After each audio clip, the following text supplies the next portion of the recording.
Hi, I'm Miss Haley with the Huntsville-Madison County Public Library, and today I'm going to show you guys how to make a wand. We thought this would be a really fun craft right before Halloween. You could either use it with your costume or if you're staying in this year, just a fun thing for you guys to do. So you're going to need a lot of stuff for this craft, but you do not have to have the exact things shown here. There are a few things you have to have, and I will try to tell you what those are, but there's a lot of things that you have options for, and we'll go over those. So first of all, you guys are going to need some paper towels, a pair of scissors, a water cup for paint, a hot glue gun, our good friend the low temperature hot glue gun here. I always recommend low temp over high temp unless you just have to have it for a craft, but this one, a low temp will do.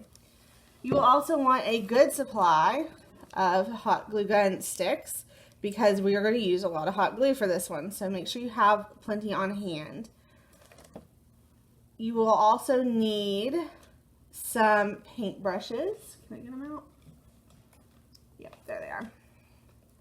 Now I'm going to use today my trusty 1/4 inch paintbrush, possibly my 1 inch paintbrush. I'm not sure yet. It just kind of depends on how big I'm painting.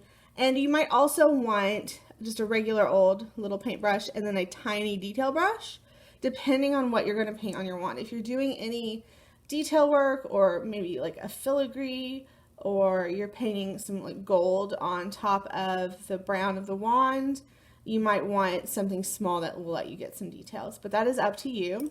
Go ahead and put your paintbrushes in your water so that they can get soft. You always want to keep your paintbrushes in water so that they don't dry out and ruin your paintbrush. And you're going to rinse them between each color, although you may not really be using more than one color this time. But if you do put your paintbrush in the water, make sure that you rinse it off really well and then take it out and dry it pretty well on your paper towel. It doesn't have to be dry. We want a damp brush, but we don't want a wet brush. So that brings us to the things that you might want. So you might want a sponge painter. This is just like a fake sponge. It's a really tight one, so it's not going to get a lot of detail. You might want a wider sponge or a real sponge to do some sponge painting so that you can add some texture to your wand. So you might want one of those. And for your wand itself, there are 3 things that I have used before. You can use a lot of different things to make a wand. I have used these wooden dowels. These are about, I don't know, 1/2 inch wide. The problem with, there's some pros and cons for each of these. So you can use a wooden dowel, you can use a bamboo skewer, or you can use a chopstick. You can also use a pencil. If you want a short little wand, you could also use a pencil. I'm going to use a chopstick today, and I will tell you guys why, but there's some pros and cons of these. The pro of the bamboo skewer is that it's already really, really pointy. So if you want a very pointed wand, this can be good. The con is that it's very thin all over, so you're going to have to do a lot of work to get it thick and to build it up and to make it actually look like a wand and not a bamboo skewer. And it's also very fragile. It can break very easily. I usually don't use these. I don't recommend it, but if it's all you have, you can do that. So for this dowel, this is a wooden dowel. It's probably 12 inches long, maybe a 1/2 inch thick, maybe a little less. It's great because you don't have to build up the handle. It's already probably about the width you want most of your wand to be. You're only going to have to build up a handle a little bit on this, and the con, of course, is that there's no point. It's just a wooden dowel. So if you are good at carving, you can shave one down, but that's kind of scary to me. Or you can shape one. You can shape one like out of foil or something, but it just doesn't look as good. It's not as clean of a point. So that's the con with a dowel. I like a chopstick. A pencil actually does work really good too if it's sharpened, because you get that overall length of the pencil and width of the pencil, but then you have the point, but it's short. So I like a chopstick. It's about the right length. You can build up on the end a little bit if you want it to be a little longer, and you do have to build up the handle pretty much, but it's already got a nice point for you for your wand. So I like to use a chopstick, and you can get these at Walmart, very cheap. You can get them at Asian markets also very cheaply.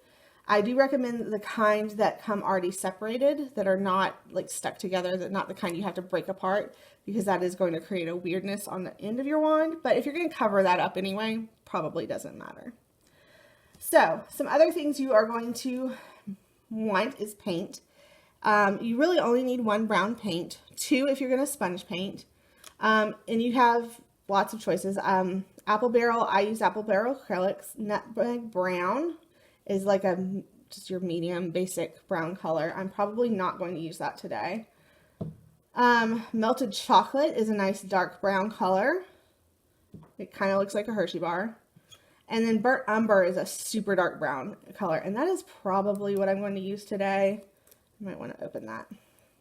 Some other colors you might want to use are metallics. You can see I already have a pure gold sitting right there. But you might also want, they have a bronze that's really nice. You might want silver, depending on what color you're going for with your brown. And you may not want to do brown at all. You may want black. You can do a black wand and then do a lot of metallics on it, and that looks really cool too. You can also sponge paint black over the brown to give it a more aged look. And we'll talk about all these things as we do them. This is going to be a long video today. If I can open my paint, oh no. So, some other things you might want are pipe cleaners. You can use pipe cleaners to wrap around the wand. You can use them to build up the base. You could use them to create shapes on the wand itself. Lots of things you can do there. You might want some hemp cord. I like hemp for it just because you get a little bit of a smoother finish than you do with yarn. You wouldn't think that because hemp is really, really rough. But once you've painted it, it looks really good and textural. You might want some of this stuff. This is, what is this? Lace. They call this lacing. I used to make bracelets out of this stuff when I was a kid. They were horrible. They didn't fit very well. But this lacing could be really good if you wanted to roll it around your wand, give it a really subtle texture. That might be good. I'm not sure how easy it is to paint over. That's something to consider. You want to be able to paint over everything you put on your wand. And this is a really smooth texture, so I do wonder how well paint will go on there. You might want some plastic wrap. Plastic wrap can be really good to build up under the handle.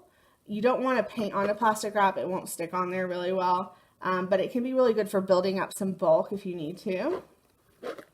Similarly, you might also want aluminum foil because you can mold it. So if you are having to mold a tip, you can do that. You can mold little shapes around here. You can just do a crinkly texture if you want that.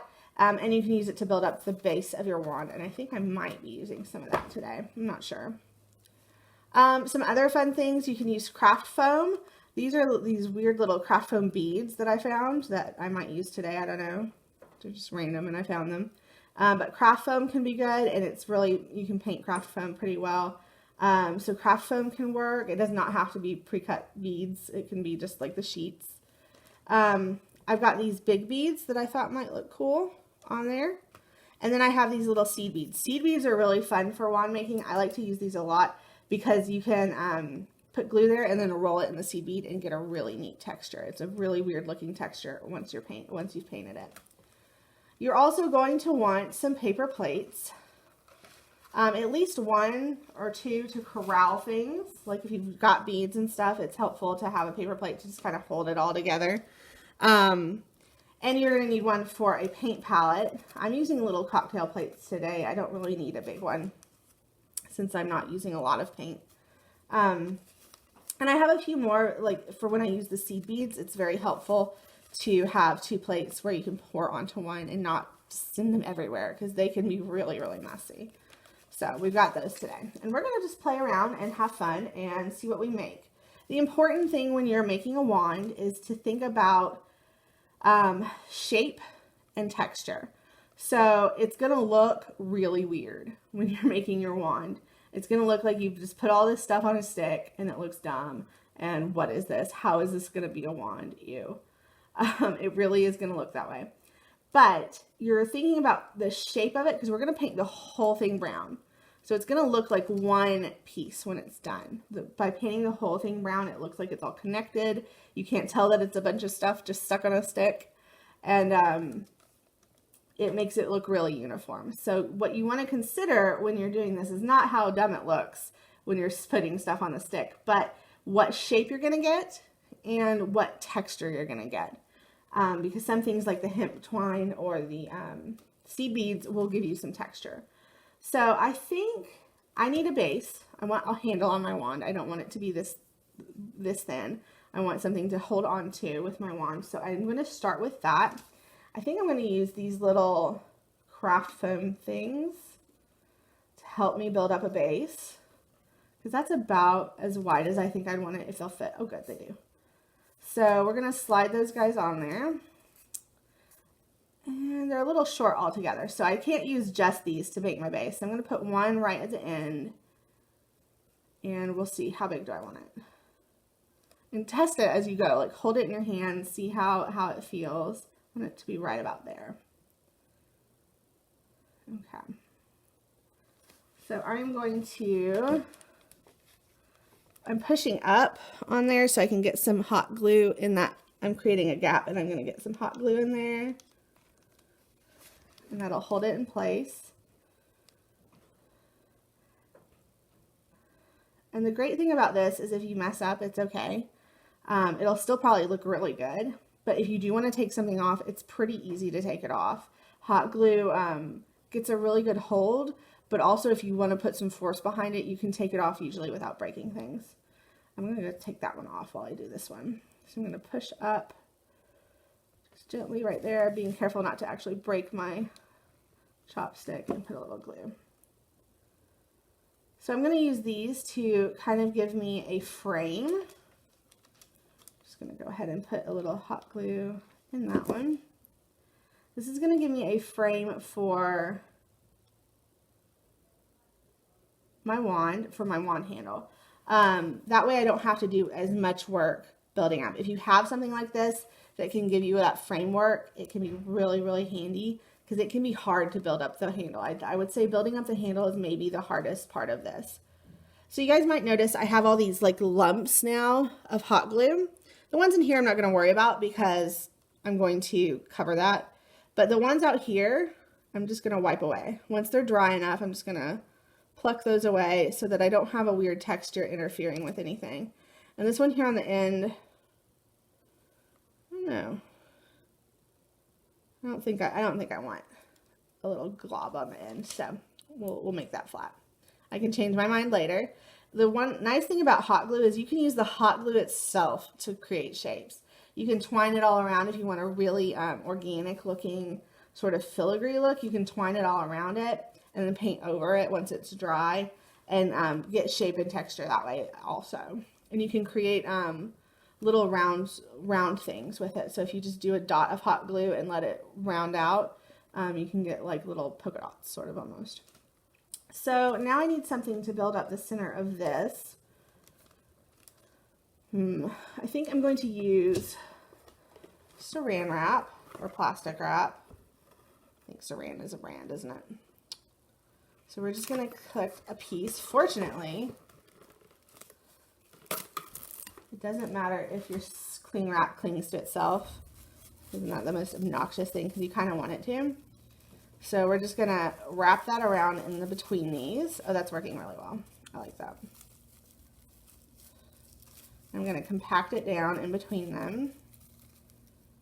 And we're going to have to cover this with something because cling wrap, generally speaking, doesn't hold on to paint very well because it's like a smooth plastic sort of feel to the cling wrap.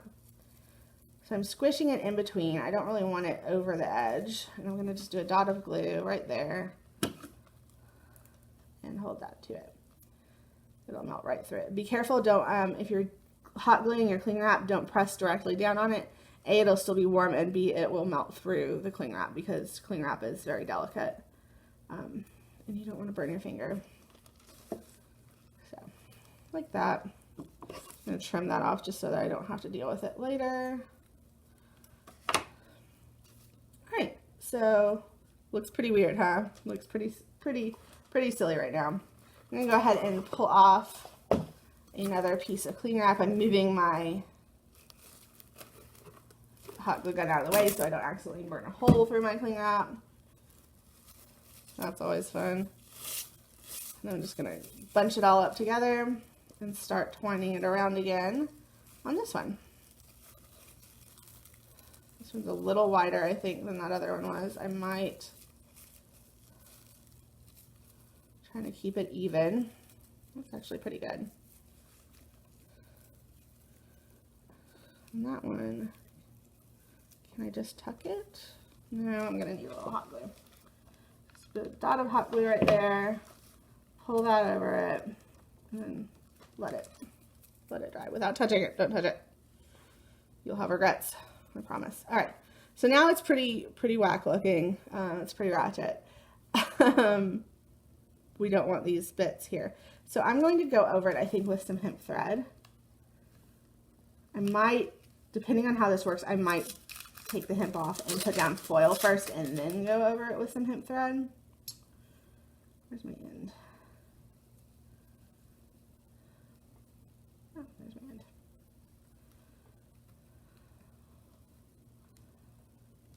So this is just twine. You can use any kind of string, really.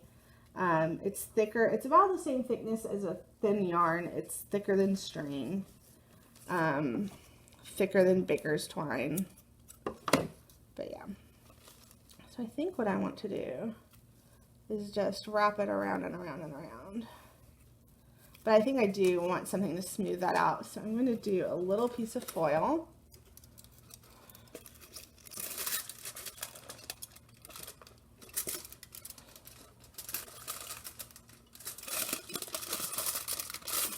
Maybe. There we go. Oh, fail. Fail, fail, fail. That was a horrible rip. I'm going to do a little piece of foil. I'm going to lay it down and I'm going to smooth it out a little bit. Be careful not to paper cut yourself on foil. It is not paper, but you can totally paper cut your hand on foil. It's not fun. Don't do it. So we're going to roll it in foil and we're going to put a little glue just along this foil edge. I'm wrapping it fairly tightly. I don't really want the foil loose on here, and we're going to hold it right there until it gets to the other side. Alright, and then we're just going to tear off that. Mold that down and in. Alright, so this is our handle starting to take some shape.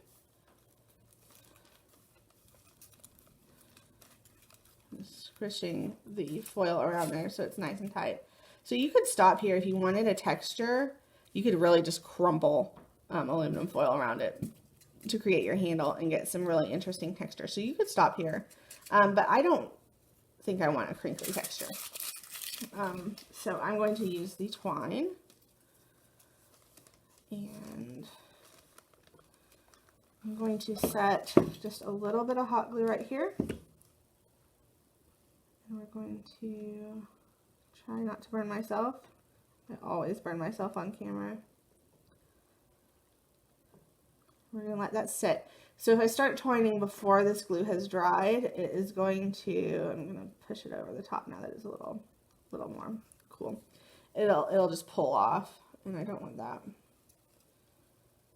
So I'm going to twine it around. I'm going to keep it really tight and close together.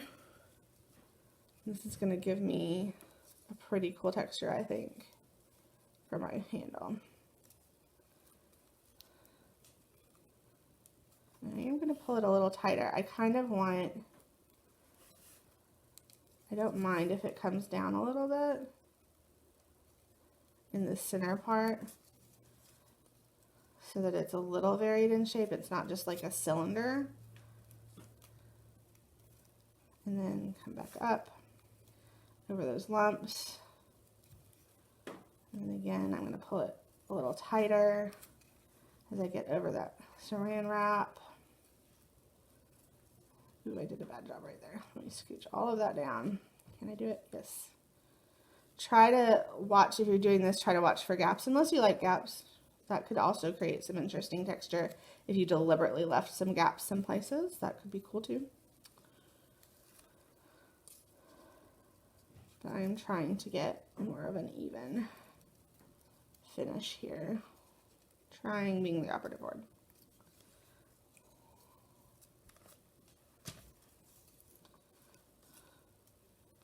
So I'm going to start putting some hot glue now that I'm at the end.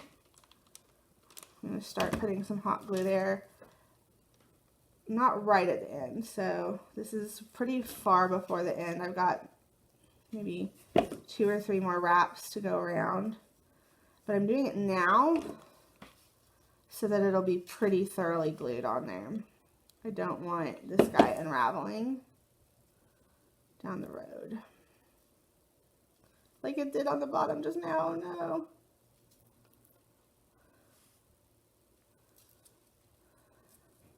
Alright. I'm going to trim my end. Put a lot of hot glue on them. Use a pencil to press it down so that I can really hold it, and I'll re-glue the bottom. That is totally falling apart. Get back on there. See, that's why I should have used a little bit more glue down here. So we're going to go ahead and add some right around there. Use my pencil to push that in. Alright. So I think that is going to be my handle. It's kind of irregular, kind of organic, but I'm going for more of a interesting looking one. Now we're going to add some details to the wand itself. So I think what I want to do is use some of these beads.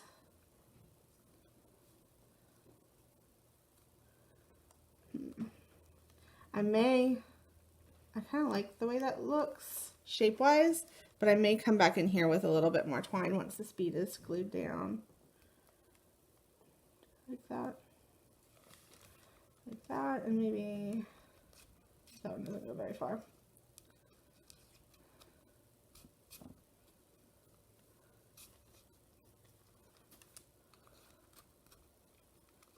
Kind of like that. It's a little spaceshipy sonic screwdriver. Probably nothing like a sonic screwdriver. All right, I like that. So I'm going to add a little glue right here around the base. And I'm just going to press that bead down into it. Time to reload my hot glue gun too. And actually, I'm just going to go around the base with some hot glue, because that will create the connection between that and the twine, and I won't have to add more twine to it, which will be handy. I don't want to have to do that. There we go. So you guys can see I did this like little ridge of hot glue where I just put the glue there. It's not really holding anything together. It's just filling that gap. And so that's a good example of how you can use hot glue to create shapes. So you don't have to use these. And you can use any craft supply you have lying around pretty much. It doesn't even have to be these things or the things that I'm using. You can use all sorts of different craft supplies that you have on hand in the house. Just be creative with it and think about shape. I will say don't use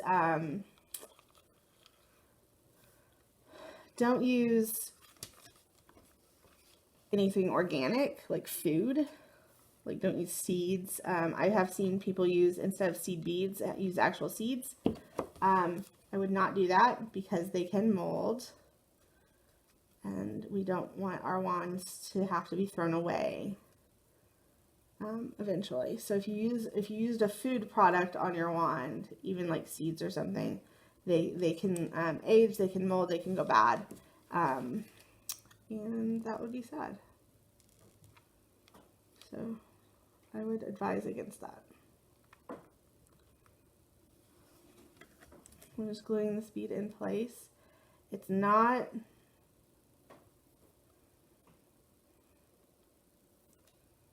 super well glued in place. I could move that if I really pulled on it. I could move that. That's okay. I might reinforce it around the edge with a little hot glue ridge. We'll see. I don't know that I want to. Let's see, I'm gonna get that one pretty far down. So right about there. Maybe. Should I stop right here? No, I'm gonna do one more. I'm just putting a little hot glue inside, and it is gonna like go on the hole of the wand a lot. So once that dries on the wand where it got on there from the inside when I scooched it down, we'll just pull that off once it's dry. But that's on there pretty good. If you can find tight fits, like that's good for these beads so that they won't move around on you. You don't have to worry about as much about gluing them down. Just cleaning off the glue, the extra glue.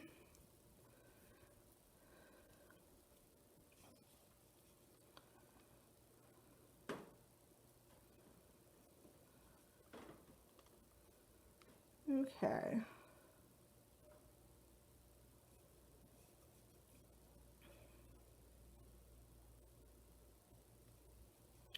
Thinking, do I want seed beads?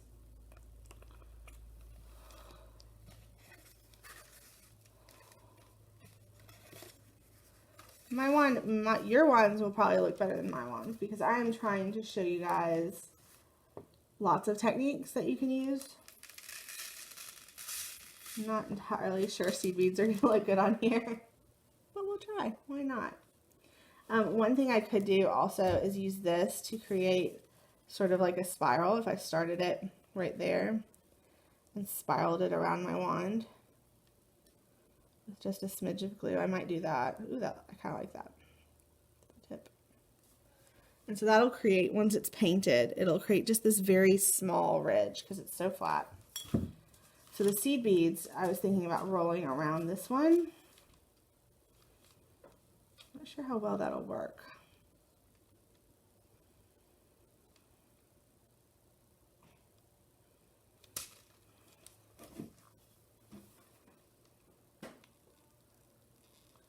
So get a little glue, spread it around. You don't want a thick layer, and then just roll it in the seed beads.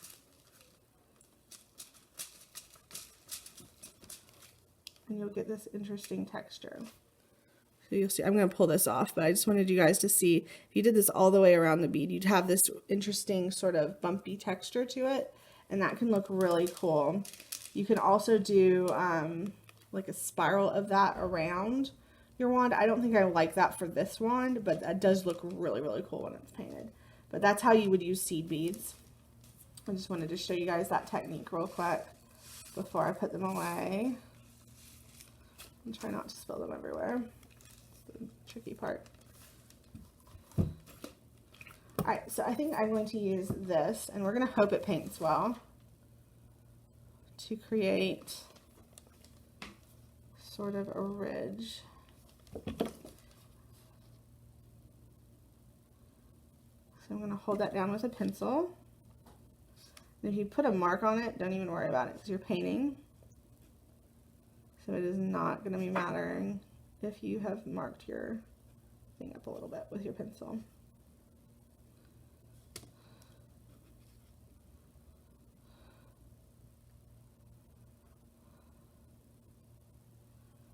Alright, and we're going to twine that guy around right there. Do a little bit of glue. I will probably have to peel some of this glue off because it's squishing out the other side here. I'm going to wait until it's dry. Oh, I pulled it off. Oh no. That's why we need to wait till it's dry.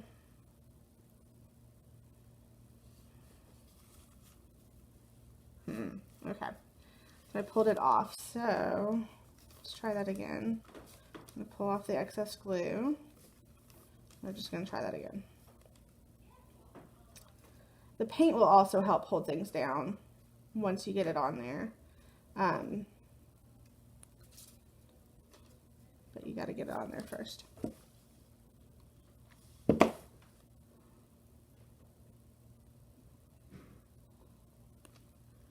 Alright, so I'm just holding this until that hot glue dries. Kind of pressing the glue down over it a little bit as well. And then I'm going to snip the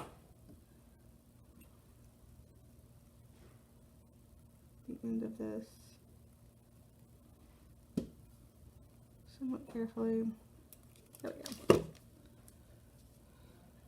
Like that.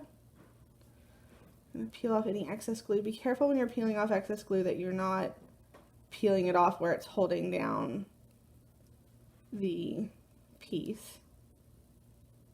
Like if you peel too much off, you may not have it stuck on there anymore. Okay, so I like that. I think it looks a little bit bare between the things now that I've put it there.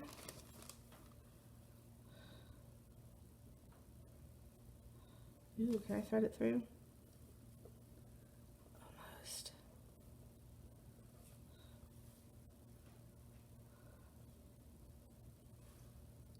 Nope, not quite. It's a little too tight.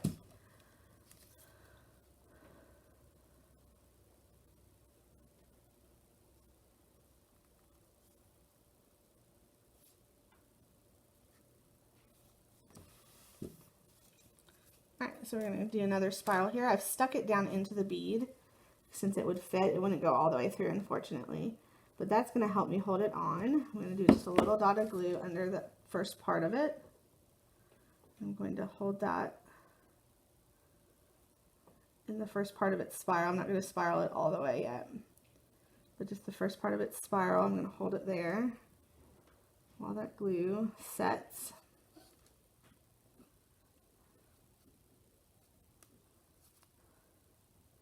So this would be a good chance, once you've painted your whole wand, to use some metallic paint also. Once you've painted the whole thing brown and let it dry, you definitely have to let it dry between. You could then go over this spiral part with some gold or some silver or whatever color you want to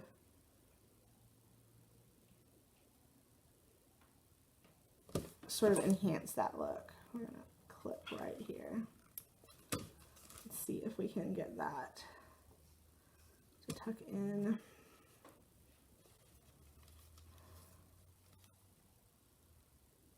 Nope, okay. Bummer. So we're going to put a little hot glue where the spiral is going to end and pull it.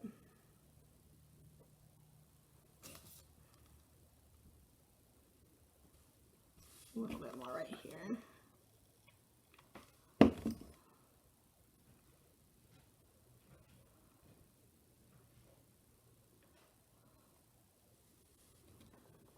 You could even continue the spiral over the beads if you wanted to. If you're doing the exact same thing as me, that would look good as well.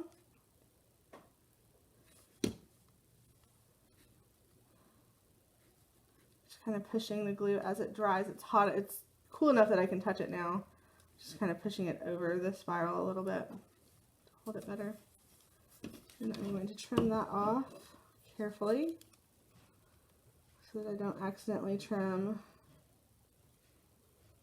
the glue.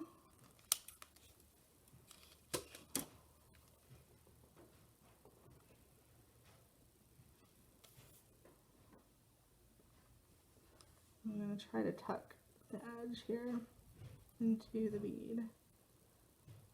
See if it can go. Does not want to. Alright. Do I want it down here too?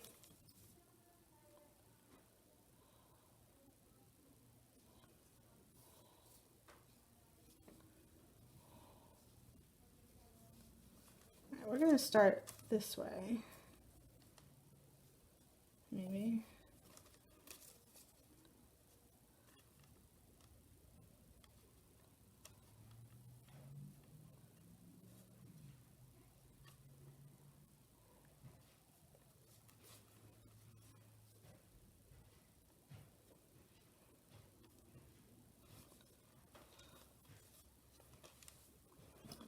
Put a little glue right there. Pull this guy up. I'm starting on this end, that way my end will be, because I can definitely tuck my end down on the bottom part of this. And that way my end will be better incorporated and glued up here. It's a little rough up here. I'm going to have to take like a X-Acto knife or something to trim that. I cannot get my scissors in there.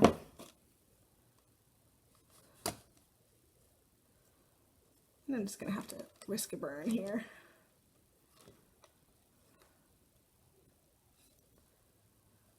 Alright, so I'm going to do that to right about here. Trim a little bit.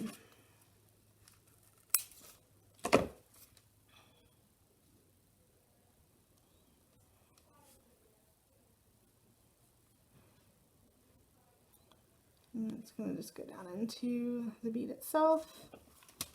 I'm going to seal that off with a little glue.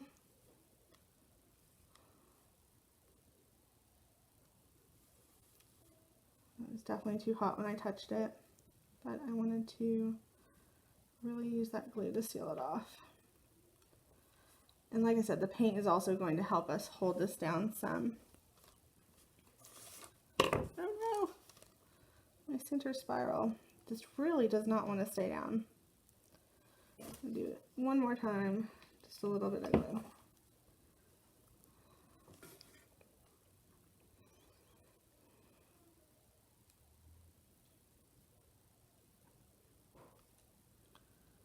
Okay, so I think I've done about as much as I want to my wand. You kind of have to know when to stop. I've done a lot to this guy. And now we are going to paint it. So, my trash plate there. So I'm going to get a little bit of paint, set this aside. I think I want to go dark, so I'm going to use this burnt umber, I think. Always shake up your paint. Paint has oil in it. It's like a mixture, and so if you don't shake it up, it can be pretty gross and runny and separated. Alright, so we're going to get some brown, probably more than that. And we're going to start painting our wand. And this is going to be messy. You're going to get it all over your hands. I do think I want my big brush for this, now that I'm looking at what I've done to my wand. It's hard to tell before you start, but I think definitely the bigger brush for this one. And I'm going to start at the tip, and I'm just going to start painting it. You want to get paint all over it. You want to cover every surface. You don't want any color showing through. Everything should be brown. So you might have to do some interesting angles, like to get around the spiral. Just always turn it, look at it, examine it from all angles. And I'm going to speed this up while I am painting.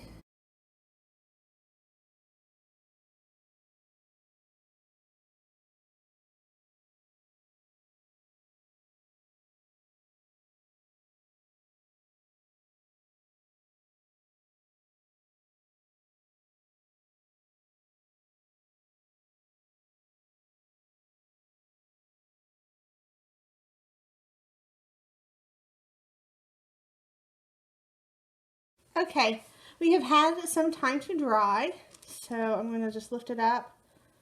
Oh good, it didn't stick.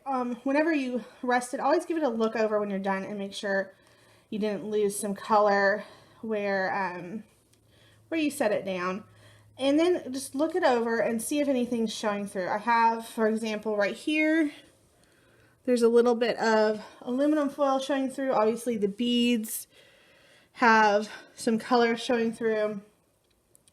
And we can do a couple things with that. We can just go over with another coat. We can do like a spot coat. This one definitely at least needs a spot coat if I'm going to stick only with the brown color. But I think I'm going to add some other colors to this just to give it some more depth. Because right now it looks all one piece, but it does also look very flat. It's just the one color. So it doesn't have a lot of depth to it. So I think what I'm going to do, I have a little bit of burnt umber left, but I'm going to go ahead and get a little bit more. I'm going to be color mixing, so I want to make sure I have plenty. I don't want to have to remix. And then I'm going to add some black to it. I don't want to go in straight with black on this one. I want it to be a little softer than that. Just because this brown isn't super dark. If you were using a really, truly, truly dark brown, so like so dark it was almost black, then you could go in straight with black to add some depth. And I mean, you could still do it with this, but I think it'll look a little bit better to not do that. So I'm going to use this brush to just mix my color real quick. I'm not going to be using this brush to paint. I will be using my sponge to kind of stipple on some of this paint in places. That is super dark. I don't know about that. I'm going to add a little bit more burnt umber. I think I added too much black there. So that was about half and half, burnt umber to black. So just added a little bit more of my burnt umber there, just to tone it down a little bit. And this is the color that I'm talking about. If you have a truly dark brown color, this would be the color I would go over with some black. All right, so get my paintbrush in my water. I'm going to do a couple of test splotches just to see, maybe on my paper even, see what different things look like. I don't like that at all. I'm going to tear off a piece. So these little sponges are pretty disposable. I almost never reuse these, which is a shame. A real sponge, obviously, you'd want to wash out and reuse. But these foam sponges, it's just foam, they're extremely hard to wash out. I'm sure you can if you put your mind to it. But it is not worth it. So I almost never, ever do that. So there we go. That's a little bit better. So what I did was I tore off a piece and I balled it up so I have a little bit of a handle, and then it's more of a rounded edge. It'll just be a little softer. So I'm going to take a little bit of paint and then I'm going to blot it off a little. I don't want a ton on there. We're going to start any place where I feel like it needs a little bit more paint. I'm going to start splotching it on. So I'm not really, there's no rhyme or reason to this. I'm just covering any spots that I see, any places where I think it needs some more coverage. That's where I'm putting down my other color. This is just to give it some texture. Most of this ball is winding up getting that color, just because I thought it looked a little weird without it. So I'm going in just not with a full, let's get in there, not really with a full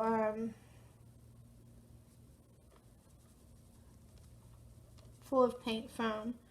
It's really tapped off a little bit just so that it's very light and I can control it a little bit better. If you have a lot on there, you're going to glob it on in one place and you might as well just be painting it then instead of sponge painting it.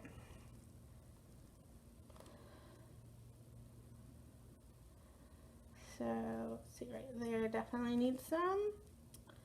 So again, I'm just looking for those places where I feel like the coverage wasn't very good. I see a little bit of the original tone showing through, and I don't want it to do that.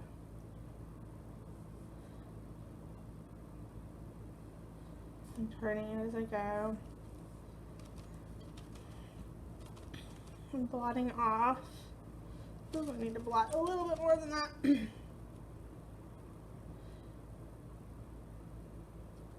And just kind of covering spots that I feel like it might need it.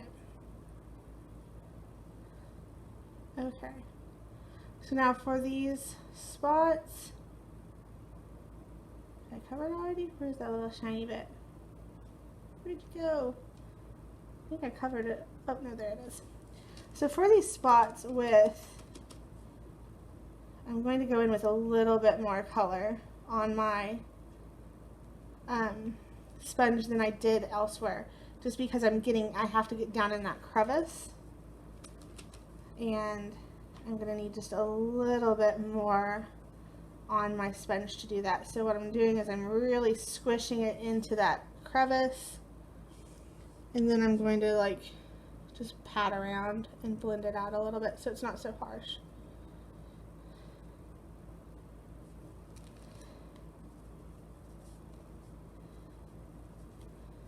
I'm really going to go to town on this. Any places. And this should dry really well as you go, so you should get a good idea pretty quickly of what it's going to look like, and you can tell, oh, okay, I need to add some more over here. That looks kind of rough, or I needed to blend it more, or what have you. Ooh, there's a lot of blue showing right there. Go away.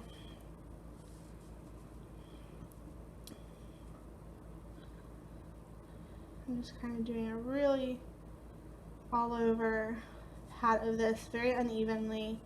The texture of the rope is kind of helping me there. I want it to look a little dirty. Alright, I think that's good. I don't see any more weird spots. So that's my finished product. I hope that's showing up well on there. I don't know how well that color is going to show up on camera. I have way more paint than I needed, as it turned out. So that is my finished product. If you wanted, you could go in with some metallic on the edge here, and I'll go ahead and do that on this. I wouldn't necessarily, but I'm trying to show you guys more technique than anything. I'm going to get just a tiny bit of gold, maybe. There we go. That's more than I needed. Anywho, and I'm going to get my smallest brush, and I'm going to go into that gold. I'm going to mix that up a little bit. That's got some oil unmixed in there. I'm going to get it onto my brush, and I'm just going to start towards the bottom and just kind of roll. I'm holding it by the handle, and I'm just rolling. You can do a couple things here. You can either do a really light coat so you can almost see some of that brown coming through, which is what I'm going to do. Or you can do a super heavy coat so that it looks more solidly gold. If you want it to look more aged, I would do a very, very light coat and let that brown show through from the underside a little bit.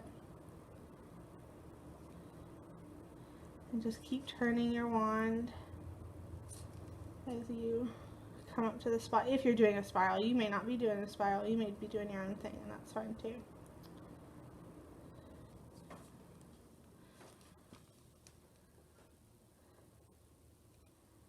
I almost got some more on there, but I decided to really use what was on the brush because I want that brown showing through. If you don't want that to show through, you'll want to get plenty on your brush repeatedly.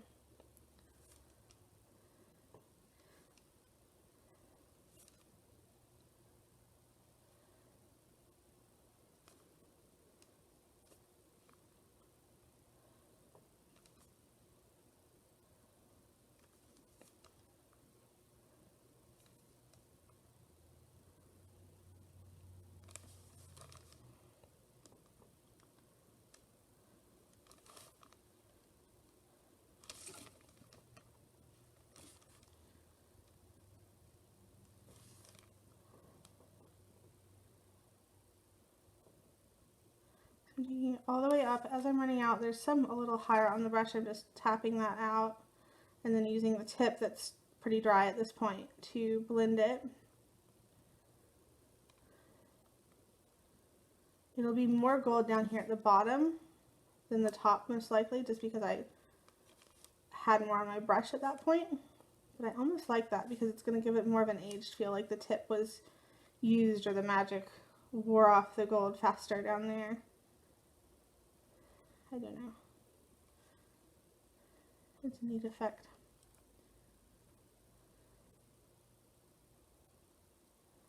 All the way to the top. Now I have my gold on. You could even brush some into this if you wanted to do a little just randomly, brush it in there. You could, and then if you decide, oh gross, I hate that, you can just go in with this and bring it back down. You can even go over it if you, so you really hated this or it was really, really bright, you could even go over that a little bit, just very, very gently with the sponge and get a little bit more of the dark back on there, make it look more tarnished. It's up to you. It's very, very much up to you for this. It's your wand and it will look very different than mine. And that's kind of the point, is that everybody's wand is a little bit different. But I hope you guys had fun with this. We would super duper love to see what you make, since everything is very different. We would love to see what you guys come up with. I'm sure it's much better than what I came up with here. And if you want to send those to us, we would definitely feature them on our Facebook page. If you send them to our Facebook, we are Huntsville, Madison County Public Library, and we would love to hear from you. Thank you.